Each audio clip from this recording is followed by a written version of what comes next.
இப்ப அண்ணாமலை இந்த மாதிரி ஒரு செயலுக்கு தூண்டி விடுற மாதிரி என்டிஏலயே இல்லாட்டி ஏடிஎம்கேலயே வேலைகள்லாம் நடக்குதா? அவர் அமைதியா இருக்கிறதா முயற்சி பண்றதா நீங்களும் சொன்னீங்க. பட் அவரை தூண்டி விடுற மாதிரி செயல்கள்லாம் நடக்குது. ஒரு விஷயம் புரிஞ்சுக்கணும். திமுக இந்த பக்கம் அதிமுக. நேத்து கூட யாரோ ஒரு அமைச்சர் பேசியிருந்தாரு. ஒண்ணு அதிமுக ஆள வேண்டும், இல்லைன்னா திமுக வாழ வேண்டும். இவங்க 2 பேர் மட்டும்தான் இங்க, வேற யாருக்கும் இடம் இல்ல அப்படின்னாரு.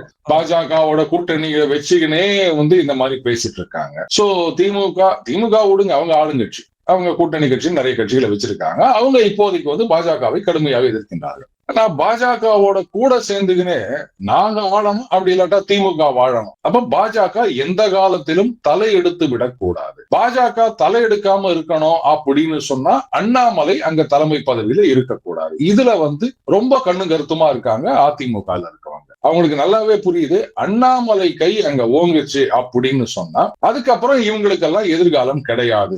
சோ திமுகவை தோற்கடிக்கிறத விட நாங்க ஆட்சிக்கு வரணும் அப்படின்னு நினைக்கிறத விட அண்ணாமலையை கட்டம் கட்டணும். அதுதான் முக்கியம்.